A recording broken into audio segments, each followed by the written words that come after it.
کے لیے کچھ قوانین کی منظوری دی تھی، جس کے تحت ان خواتین کے خلاف کارروائی کی گئی ہے۔ مزید یاد رہے، اس قانون میں 19 خلاف ورزیاں شامل کی گئی ہیں، جس میں کم سے کم جرمانہ 3,000 ریال سے اور زیادہ سے زیادہ 50,000 ریال شامل کیا گیا ہے۔ لہذا تمام غیر ملکی افراد باہر نکلتے وقت ایسے ڈریسز، نائٹ ڈریسز خاص طور پر استعمال نہ کریں اور پبلک مقامات پر اسے پہن کر نہ جائیں، ادروائز 3,000 ریال سے 50,000 ریال جرمانہ ہو سکتا ہے۔ Dammam airport King Fahd international airport ہے۔ یہاں سے 2 نئی پروازیں شروع کی جا رہی ہیں۔ ایک پرواز کویت کی الجزیرہ ایئر ہے، دوسری انڈیا کی گو ایئر شامل ہیں۔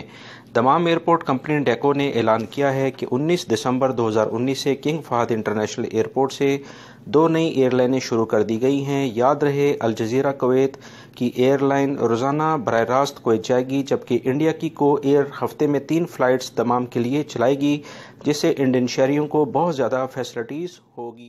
دوستو، ماں کا مقام دین اسلام میں جس قدر بلند ہے وہ کسی اور مذہب میں نہیں ہو سکتا ہے۔ اس بارے میں ایک اہم فیصلہ سعودی عرب کی کورٹ نے اسی تمام صورتحال کو دیکھتے ہوئے کیا، جس کی تفصیلات میں آپ سے شیئر کرتا ہوں۔ سعودی عرب کی ایگزیکٹو کورٹ میں ایک منفرد کیس سامنے آیا، جس میں ایک خاتون کو سزا سنانے کے بعد سزا نہ دینے کا حکم بھی فوری طور پر جاری کر دیا گیا ہے۔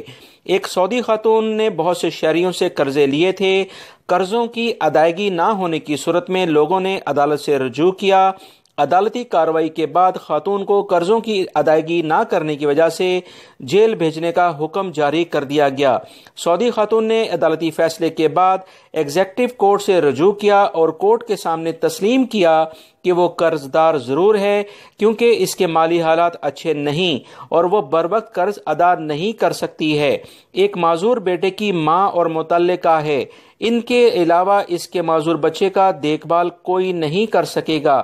اگر مجھے جیل بھیج دیا گیا تو ایسی صورت میں اس کے بیٹے کی زندگی کو کافی مشکلات ہو سکتی ہیں۔ جج نے پوری روداد سننے کے بعد انسانی بنیادوں پر اس خاتون کے جیل بھیجنے کے فیصلے کو مؤخر کر دیا ہے، جبکہ قرضوں کی ادائیگی کا فیصلہ برقرار رکھا ہے، کیونکہ اسلامی تعلیمات کے مطابق قرض جو ہے وہ شہید کا بھی معاف نہیں ہوتا، کیونکہ اس کا بھی قرض اس وقت تک جب ادا نہیں کرے گا وہ جنت میں نہیں جا سکے گا۔ یہ کلیئر اسلامی تعلیمات ہیں۔ کورٹ نے موقف اختیار کیا ہے کہ مال کا تحفظ اہم ہے، لیکن جان کا تحفظ مال سے زیادہ اہم ہے۔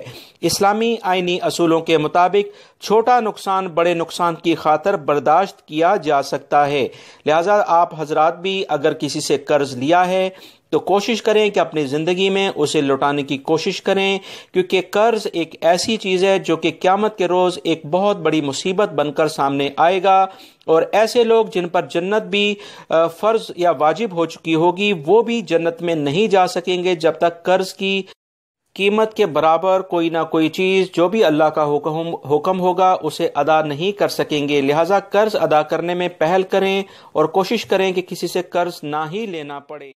21 دسمبر سے شروع ہونے والا ریاض ایونٹس کو جنوری تک بڑھا دیا گیا ہے، یعنی جنوری 2020 تک بھی یہ جاری رہے گا۔ یہ ایونٹس کامیابی سے جاری و ساری ہے اور شہریوں کی دلچسپی کا مرکز بنا ہوا ہے۔ سعودی عرب کی عوام نے اس ایونٹس میں بھرپور دلچسپی لی ہے اور رنگ برنگ وہاں پر جو بہت سارے کرتب اور دیگر چیزیں نظر آتی ہیں، اس کی وجہ سے اسے جنوری تک جاری رکھنے کا فیصلہ کیا گیا ہے۔ اس ریاض ایونٹ کو کامیاب بنانے کے لیے سیکیورٹی ادارے بھرپور طریقے سے اپنی خدمات انجام دے رہے ہیں۔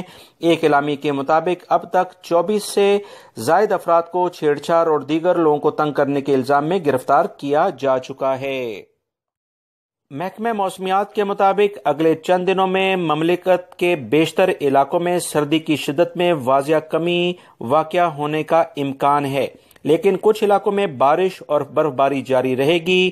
جازان کے علاقوں میں بارش اور لینڈ سلائیڈنگ مختلف واقعات ریکارڈ کیے گئے ہیں، لہٰذا تمام شہری اور غیر ملکی غیر ضروری طور پر ایسی جگہوں پہ جانے سے گریز کریں جہاں پر پانی کا بہاؤ زیادہ ہو اور لینڈ سلائیڈنگ کے چانسز زیادہ ہوں۔ بہت احتیاط کی جائے۔ جوازات نے ایک اہم اعلامیہ جاری کر کے ایک بار پھر تمام غیر ملکی افراد سے کہا ہے کہ لازمی طور پر اپنے فنگر پرنٹ رجسٹرڈ کرائیں، خاص طور پر وہ افراد جو فیملیز کے ساتھ رہتے ہیں۔ وہ لازمی طور پر اپنے فنگر پرنٹس جوازات کے ریکارڈ میں اپڈیٹ کریں، ادروائز ان کی نہ تو چھٹی لگ سکے گی، نہ ان کا فائنل ایگزٹ لگے گا اور نہ ہی ان کے اقامے رینیو ہو پائیں گے۔ لہٰذا وہ تمام غیر ملکی افراد جو فیملیز کے ساتھ رہتے ہیں، خاص طور پر بچوں کے، جو 6 سال سے کم عمر کے بچے جب ایئرپورٹ سے پہلے آتے تھے تو ان کے فنگر پرنٹ نہیں لیے جاتے ہیں اور وہ سعودی عرب میں ان کی ایج زیادہ ہو جاتی ہے تو فوری طور پر ان کے فنگر پرنٹ رجسٹرڈ کرائیں تاکہ آپ کی فیملی کو کسی بھی قسم کی مشکلات کا سامنا نہ کرنا پڑے۔ میری ان ویڈیوز کو لائک کر کے اپنے دوسرے دوستوں سے لازمی شیئر کر دیا کریں۔ آپ کا بہت بہت شکریہ۔ السلام علیکم۔